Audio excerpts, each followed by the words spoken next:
seorang ustaz di negara kita ni lah tak? Dan dia pun pernah mari tempat kita ni.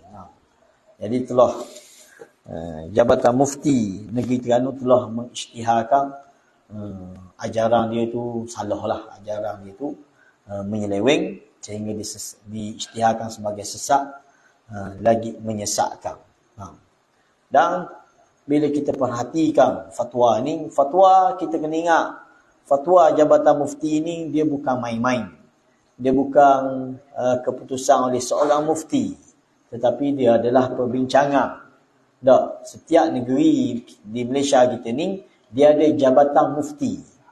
Jabatan Mufti ni bukan mufti seorang dalam tu, ramai tokoh-tokoh agamawan yang berhimpun dan berbincang lalu mengeluarkan hukum, mengambil hukum. Jadi seorang pendakwah ini dia telah bawa fahaman-fahaman yang sangat pelik, kita kata. Tak? Hatta kita kata kerah-kerah pandangan ulama-ulama di Saudi. Saudi ni terkenal tak, pandangan dia yang tegas, yang kerah dalam perkara akidah. Dalam bab fiqh, ulama Saudi ni lebih ringan. Faham?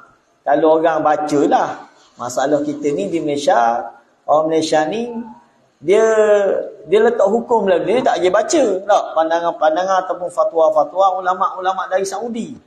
Kalau kita perhatikan, kalau kita baca fatwa-fatwa ulama Saudi dalam perkara fiqh, dia sangat ringan, sangat bermudah, terutamanya dalam hal-hal muamalah, sangat mudah dia ambil. Dia ambil pandangan-pandangan yang paling mudah tak untuk maslahah masyarakat. Tetapi dalam perkara akidah dia tegas. Dia tak kompromi dengan fahaman-fahaman yang menyeleweng ataupun yang lari daripada fahaman ahli sunnah. Pun begitu tak pernah pandangan-pandangan ulama Saudi ni tak pelik-pelik sebagaimana yang dibawa oleh seorang pendakwah ni.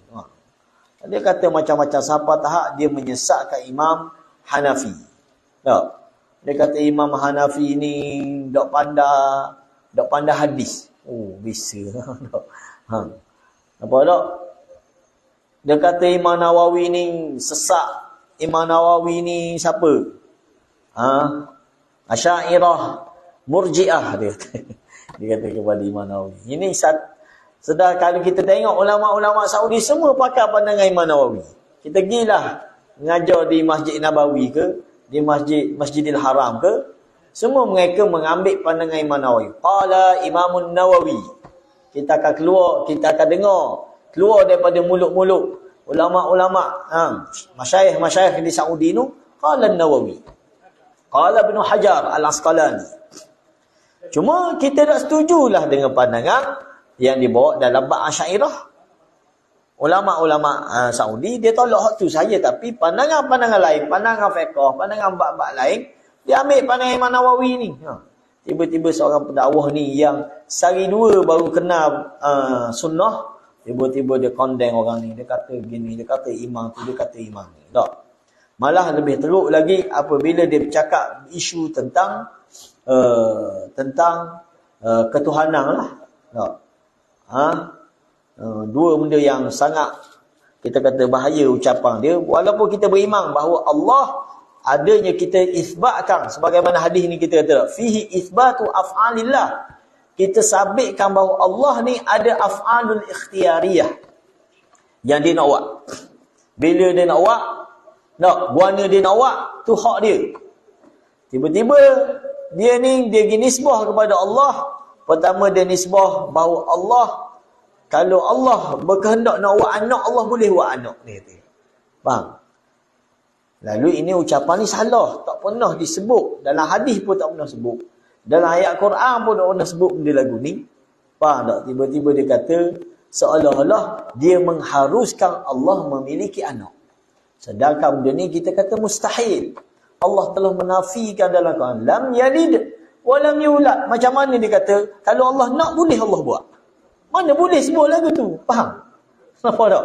Walaupun kita pegang bahawa Allah fa'alun lima yurid. Ya. Kita kata Allah dia buat apa yang dia kehendak. Tapi ada benda-benda yang Allah telah menafikan. prinsip kita dalam beriman dengan sifat-sifat Allah ni ataupun af'al Allah, kita mensabitkan apa yang Allah sabit, apa yang Rasul sabit tentang Allah, dan kita menafikan apa yang Allah nafi, yang Rasul nafi. Tak? Contoh, Allah menafikan lam yalid, Allah tidak beranak, maka kita nafilah. Tiba-tiba dia kata Allah, kalau Allah nak buat anak, boleh Allah buat anak. Mana boleh? Ini menafikan apa yang Allah nyatakan sendiri. Lam yalid, Allah kata tak? Faham? Walam yulad, dan Allah menafikan dia memiliki bapa, ayah. Faham? Dan Allah menafikan dia tidur. Allah menafikan dia mati. Kalau pakai pandangan dia saat ni, Allah boleh buat belakang, Allah nak mati pun boleh. Dia pakai umum ayat fa'alul lima yurid. Mana boleh gitu. Dia bercakap tentang istiwa di atas aras. Dia kata Allah boleh buat istiwa. Ya, waktu kita pegang, kita terima pandangan. Tapi dia kata Allah, kalau Allah nak diri atas sayap nyamuk pun boleh tak dia. Ni kita kata kekarutan yang melampau. Jadi kita kata menyesabahlah kalau Jabatan Mufti Terengganu telah mengeluarkan fatwa bahawa ajaran ataupun kefahaman yang dia bawa adalah menyeleweng. Jadi konsep dia kita kena ngaji. Kemuncak daripada isu yang timbul ni, tak perlunya kita faham ilmu agama. Tak kira Melayu, tak kira Arab. Kalau kita jahil, tak, kita tak reti disiplin ilmu, kita akan jadi ngarut. Kita akan jadi bawa fahaman pelik-pelik. Walaupun kita kata dia Arab. Kalau dia Arab, kalau tak tahu, dia tak faham. Ya, dia Arab, dia boleh baca kita Arab. Tapi kalau dia tak mengaji disiplin ilmu, kaedah dalam memahami ayat-ayat mutasyabihat lagu mana, tak, dia tak mengaji ilmu tu, maka dia akan syarah ikut kepala dia. Faham? Jadi keperluan tak kita mengaji ilmu agama ni? Keperluan lah. Man yuridillahu bihi khairan yufaqih. Allah kata bukan dia baca. Nabi kata bukan dia baca, yufaqihu fid din. Allah akan beri dia faham agama. Mana nak faham agama? Mana? Boleh dengan baca saja? Tidak, dia dengan disiplin ilmu. Faham? Dia kena talaqi. Benda maksud talaqi, kena ngadak tok guru. Tak boleh kita main buli kitab, kita baca sendiri. Baca-baca, oh faham gini kok, faham gini. Kita akan jadi karut kefahaman kita. Bukti kita tengok ni, Tok Syekh ni tak. Walaupun dia Arab, tapi oleh kerana dia baca tanpa berguru, dia tak ngaji pun dalam usul fiqh pun dia kondeng. Dia kata usul fiqh ni karut. Jeng kita kata tak. Sedangkan ulama letak usul fiqh ni untuk memahami hadis. Tiba dia menafis, dia kondeng usul fiqh. Ini kita kata tak. Maka kaedah dia kena ngaji. Hatta Nabi kita sallallahu alaihi wasallam, Nabi pun bertalaqi. Nabi tak baca sendiri saja. Malah Nabi pun tak ada baca.